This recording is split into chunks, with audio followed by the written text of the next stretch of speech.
Right, guys, just a quick one here, but we need to talk about the Swansea manager, Russell Martin, who's come out saying he's pro-choice, not anti-vax or anything like that. He just doesn't want to make his players get the jab if they don't want to.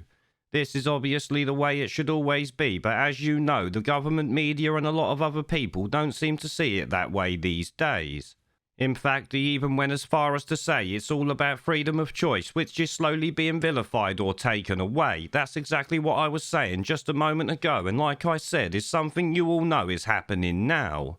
Of course, it should be said that it's quite a big risk for him to stick his neck out like this, because we know the way the media and all of those tosspots like to act when people do it.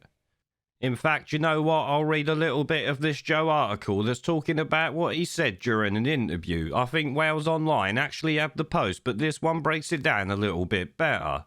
Here it says Swansea manager Russell Martin says he is pro-choice, not anti-vaccine. It's all about freedom of choice, which is slowly being vilified or taken away. Like I said, he's 100% spot on there, and this is something that we have to fight against, as you know.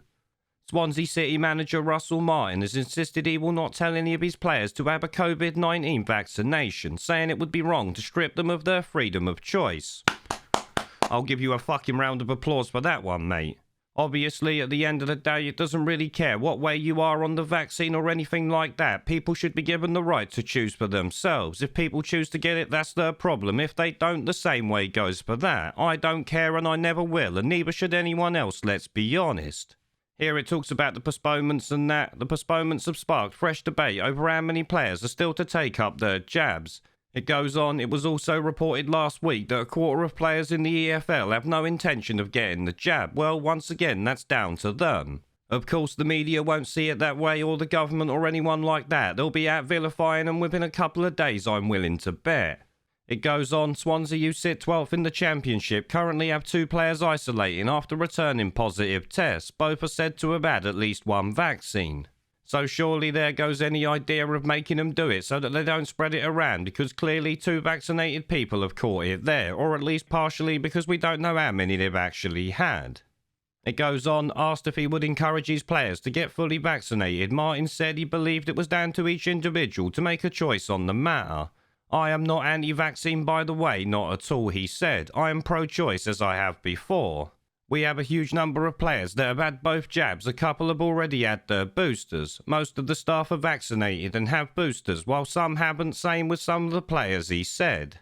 It's all about freedom of choice, which is slowly being vilified or taken away, which is something this article has said a couple of times now.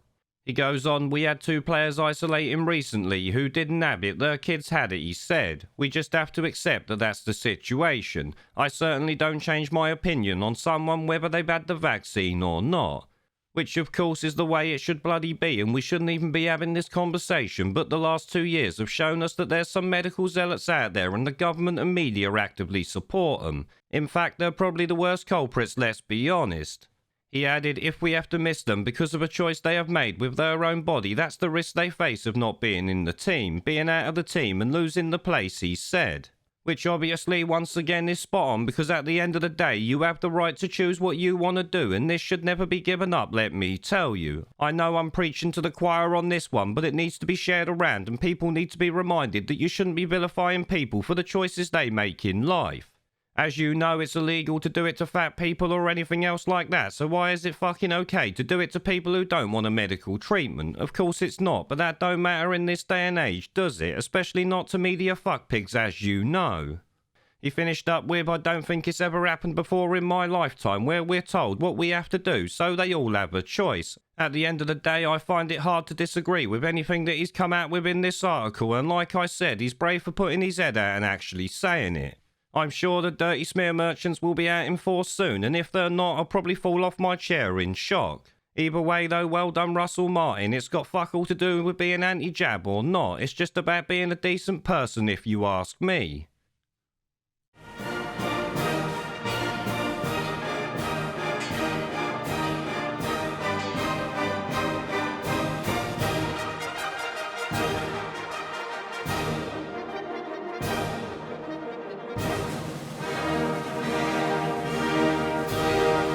Where